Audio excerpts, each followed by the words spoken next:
Bonjour à tous, je suis la critique masquée. Je sais pas pourquoi je prends un accent marseillais parce que je suis pas marseillais, mais par contre j'ai un pote sudiste. Bonjour Didier Tuche. Didier Tuche, voilà le cousin du sud de Jeff Tuche, pardon. Ouais, c'est cousins éloignés, enfin on est content de leur réussite. Voilà, parce que les Tuches ils sortent au cinéma leur 3e épisode la semaine prochaine, et nous avec Didier on s'est dit qu'on allait regarder au moins le 1 et peut-être le 2 si le temps nous le permet. On verra bien. Et je l'espère. Voilà, parce qu'il faut savoir que moi j'aime pas trop les Tuches et Didier il aime beaucoup les Tuches. J'adore. Voilà. J'adore, c'est la famille. Je suis très fier d'être là.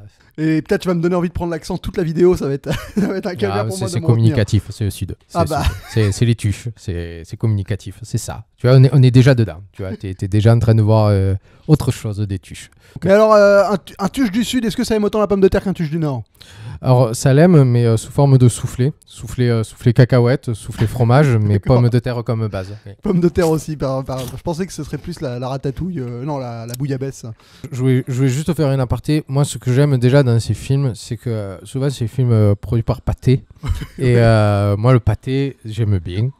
Et c'est vrai que voir un film qui commence par Pathé, c'est comme si on avait eu un hors d'œuvre le Pathé. Donc en général, ce qui vient après, c'est bon, quoi. Là, moi, des fois, je suis un peu embêté parce que je sais pas où s'arrête le documentaire et où commence la fiction, en fait, quand je vois Jeff à la télé. Des gariguettes. Les gariguettes. Ne pas confondre avec les fraises. Hein. Non, ok, je confondrai pas. Et Monaco, c'est un truc que ta cousine Germaine adore. Mais Monaco, c'est un peu le rêve inaccessible, quoi. Même si c'est à 1 heure en R5, on met à peu près 1 heure pour aller à Monaco. Hein. Jeff, en réalité, je l'ai vu 2 fois à des mariages. Donc, mais je me sens très proche de lui depuis qu'il a gagné au loto. C'est pour ça qu'on est très très proche maintenant de Jeff, même si on le voit pas. Mamie Suze, c'était autrefois la monte de Tonton Ricard. Ouais, je suis quoi. Tu veux pas devenir un petit PD, quoi. Ah non, là t'arrêtes de l'appeler coin.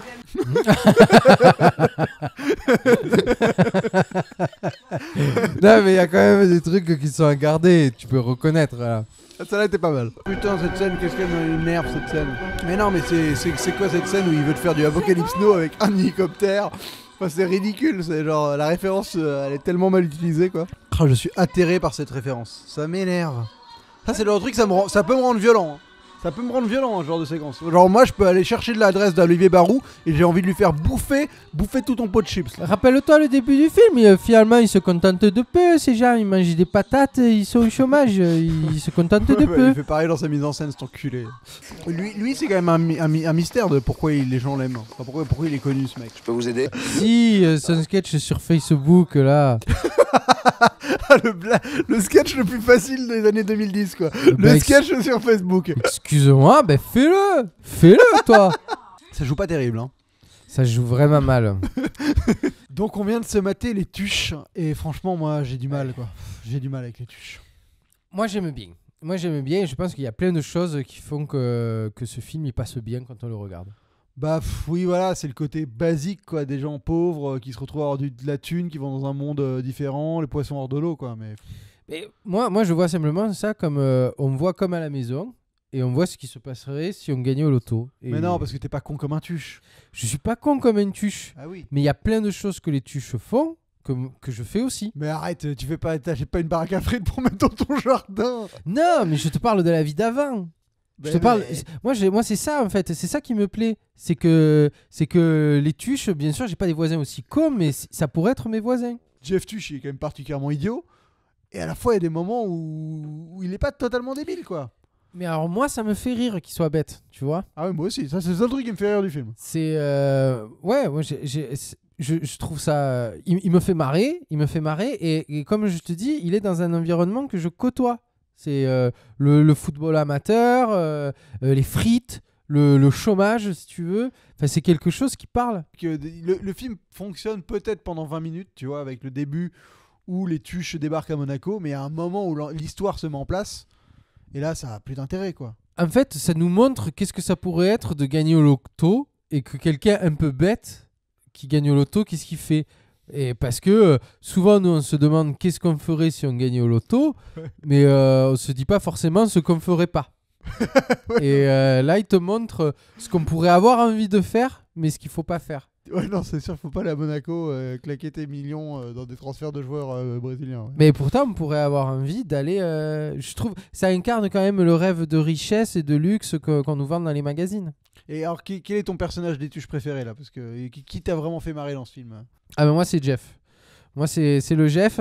C'est le Jeff et c'est à cause de Jean-Paul Rouve. Parce que j'aime beaucoup Jean-Paul Rouve. C'est un rôle qui lui va bien en tout cas. Et donc, du coup, c'est vrai que je vais voir les tuches parce que je sais qu'il y a Jean-Paul Rouve et que je sais qu'il va me faire marrer finalement. Au-delà des personnages et de tout ça et de la situation qui me plaît, je sais déjà que cet acteur, il me fait marrer. Et Isabelle Nanty, non? On est content de la voir. Je trouve que son personnage, il apporte rien, quoi. C'est vraiment juste, il est sympathique, quoi. Mais il est pas drôle. Ben, c'est la femme de Jeff. Ben, c'est ça son personnage. C'est que c'est la femme de Jeff. Moi, ce que j'aime bien dans les enfants, c'est qu'on retrouve un peu de tout. Qu'il y a la grande fille, elle est pas trop moche, elle est pas trop belle non plus, mais... c'est une belle moche, quoi. Voilà, ça ressemble un peu à ce que je vois dans la télé-réalité, finalement. De toute façon, elle est biberonnée à ça, on a l'impression. Ouais. Le grand garçon, c'est à peu près pareil. C'est ce que je vois à la télé-réalité ou à la télé tout court. Et un petit propos sur l'homosexualité qui est un peu tendancieux, quand même. Oui, et puis après, c'est d'époque aussi. Tu vois, on en parle avec bienveillance. Ouais, enfin, pas toujours. Hein. Mais voilà, mais on fait des blagues quand même sur les PD, quoi. Tu vois, ça dit PD. Tu vois, ça dit que les PD ils portent des bracelets, des colliers. Voilà, bon, ça d'accord, c'est pas le meilleur, mais en même temps, nous autres on rigole bien de ça, quoi. Ça nous choque pas. Et ben Coin c'est bien parce que ça nous montre que on peut venir de n'importe où. Et être malin. Et être intelligent. C'est pas réservé qu'aux riches de Monaco. Les caméos, comme on dit, quand il y a genre un personnage genre Pierre Ménès qui arrive dans le film, ça te fait rire, ça? Déjà, c'est marrant, simplement de fait qu'il soit là. Parce que, déjà, il est marrant. Physiquement, il est plutôt rigolo. Hein. Il est. Ouais, après, nous autres, c'est pas tellement qu'il est drôle physiquement, comme vous aimez à le dire, critique masquée. Nous, c'est plutôt. Le mec, il veut pas se mouiller. Putain. Mais non. Il veut pas se mouiller. Mais non, nous, c'est plutôt. On se dit. On le voit. Dis-le qu'il est gros. Après, on va dire que je suis grossophobe parce que j'aime bien Friends. Non, en réalité, non, mais tu vois, alors ça, tu vois, ça montre quand même que c'est un film qui peut être plus universel que tu le penses. Parce que toi, tu rigoles parce que c'est le gros Ménez. Nous, le simple fait de voir le Ménez dans le film, on ne s'y attend pas. Et en plus, le gars, il s'occupe d'un club de foot. Oui, c'est vrai que c'est cohérent. Donc c'est drôle, tu vois. Donc nous, ça nous amuse. Et alors là, tu t'as pas vu le 2 encore, toi. Hein. Non, j'ai pas... Donc là, quand tu finis le 1, est-ce que tu te dis que ça vaut le coup d'avoir un tuche 2, quoi? C'était quoi déjà la question? La question, c'est est-ce que t'as envie de voir un tuche 2 après avoir vu un tuche 1? Est-ce que tu te dis que ça va être une bonne idée, tuche 2? Bien sûr. Bien sûr, parce que en fait... moi, j'avais bien aimé un film avec le Daroussin qui s'appelle Ah si j'étais riche.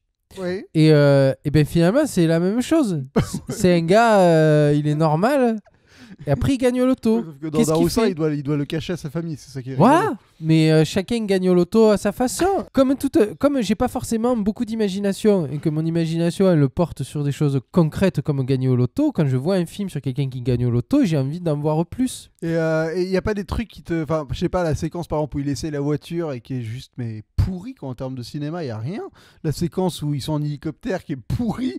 La séquence où ils sont en bateau. En fait, le mec sait pas filmer les véhicules, Olivier Barou. Il a des jolis véhicules, mais... Moi, quand je vois par exemple avec Lodi, ce que je vois c'est putain elle est belle Lodi. Et c'est celle d'Iron Man, tu vois. C'est ça que je me dis. Et après, je me marre parce que le gars, c'est un pilote. Et Jeff, c'est drôle, tu vois. Non, c'est pas drôle. Mais si, c'est drôle parce qu'il voulait l'Audi. Et après, paf et tout.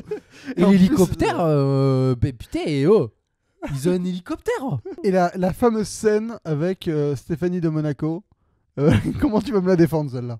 Comment je peux la défendre? Ouais, vas-y. Parce que alors, je répète pour les gens qui s'en souviennent plus. La meuf, je résume d'abord. La meuf, elle kiffe Stéphanie de Monaco, hein, Isabelle Nanty. C'est pour ça qu'elle veut descendre. Voilà, elle veut descendre à Monaco pour ça. Et à la fin du film, ils nous font une scène où on fait comprendre qu'elle rencontre Stéphanie de Monaco, mais ils n'ont pas réussi à voir la vraie Stéphanie de Monaco. Donc ils te mettent une espèce de bras et une silhouette de tête. Eh ben, je m'en étais pas rendu compte, figure-toi. Parce que pour moi, ce qui est important à ce moment-là, Arrête. mais si, parce que moi, à ce moment-là, ce qui est important, c'est que elle l'ait vu. Parce que moi, en réalité, je sais qui c'est de nom, Stéphanie de Monaco. Mais en vrai, son visage, je me souviens pas. Et quel est le message des tuches? Mais que quand on gagne au loto, il faut faire attention à pas se faire avoir par quelqu'un qui veut qu'on achète des joueurs de football. Non mais il y a ça. Et il y a pas un peu des messages genre, je sais pas moi, l'argent, ça fait pas le bonheur. Ouais, parce que par exemple, ils sont riches, mais ils étaient plus heureux avant. Ah, il y a ça un peu. Oui, les apparences sont pas toujours ça. Par exemple, Coin Coin, il pense qu'il est bête. En fait, il est intelligent et il a l'intelligence de faire travailler des mineurs au Portugal pour que son père il garde ses millions. Je pense que la morale de ce film, c'est que on trouvera toujours plus pauvre que nous pour être plus riche. La famille, c'est important et rester soi-même. Et donc sur 5 étoiles, les tuches 1, tu lui mets combien? Moi, j'y mets 4. J'y mets 4 facilement. 4 sur 5 aux tuches. Aïe, aïe, Ouais. aïe, aïe, aïe. Et toi, tu mets combien, toi? Ah, moi, les tuches, je lui mets 1,5 quoi. Enfin, Pourquoi? franchement. Mais parce que c'est facile. C'est de la comédie. Voilà, ils ont un concept fort. Des crétins qui gagnent au loto, qui vont chez les riches. Mais après, ça s'essouffle tellement vite quoi. T'as rien. Attends, t'as dit déjà concept fort. Oui, ça c'est sûr. Une C'est sûr. étoile. Une étoile pour le concept non, fort. je mets pas les notes comme ça, mais ça dépend parce qu'un concept fort qui est mal exploité, ça peut être dépressif. Bon, c'est con parce que j'allais facilement arriver à te faire monter jusqu'à 5. Non, Comme ça. oui, non, t'allais pas réussir. Bon. Parce que concept fort, Jean-Paul Rouve, un hélicoptère, Monaco. Et voilà. On Et voilà. arrive à Et 4. c'est en couleur, c'est pas noir et blanc. Voilà. Cinq. C'est Non, ça c'est marche comme pas les comme ça. hôtels en fait. Il y a les Non, chiens. non, mais je trouve que voilà, c'est pas un film qui est horrible. Genre, tu le regardes, t'es pas en mode, t'es pas atterré, c'est pas non plus choquant, mais il y a mieux quoi. Et alors, Jean-Paul Rouve, il sauve un peu la mise parce qu'il y a quand même des moments où je trouve qu'il fonctionne, mais il y a un moment où le film bascule dans le où il détache de son concept initial, qui est quand même assez fort pour réussir à apporter de l'humour. Et il essaie de raconter une histoire, mais l'histoire est nulle. Le coup de l'arnaque avec le mec, c'est juste grotesque. Enfin, ça se résout en claquant des doigts. Mais c'est vrai qu'on s'y attend. T'as bien aimé les running gags? Les running gags, tu les trouves drôles? Quand genre il court sur le. Pas ces running gags là. Non, c'est bien, tu parles anglais au moins. Non, les blagues qui reviennent tout le temps là. Le fils qui dit bâtard, c'est une maison de bâtard. D'une certaine manière, c'est comme dans Brise de Nice. Quand il dit casser, tu vois. On sait que voilà, il y a des blagues qui reviennent et quand c'est marrant, moi je cache pas mon reste. Et puis si je l'ai pas compris la première fois, je comprends la deuxième fois. Eh ben dis donc. Bon, écoutez, c'était notre critique chaotique de Tuche, des Tuches 1. Donc merci à Didier Tuche d'être venu m'aider à critiquer ce film. Ça fait plaisir et j'espère une prochaine fois. Bah ouais, j'espère qu'on aura l'occasion de faire le 2 et le 3 quand même. Ce serait bien qu'on fasse au moins le 3 ensemble. Pour célébrer la sortie du 3 quoi. Avec grand plaisir. Voilà, donc je vous donne rendez-vous, on va essayer de faire le 3 ensemble, peut-être le 2 si on a le temps, bref. Bah écoutez, j'ai envie de vous dire de vous abonner à cette chaîne, hein, parce que voilà, je propose des conneries. Didier est venu m'aider un peu parce que tout seul face aux tuches, je suis pas sûr que j'aurais survécu et proposer quelque chose d'aussi divertissant. Et bah j'ai envie de vous dire que d'ici la prochaine, bonne toile.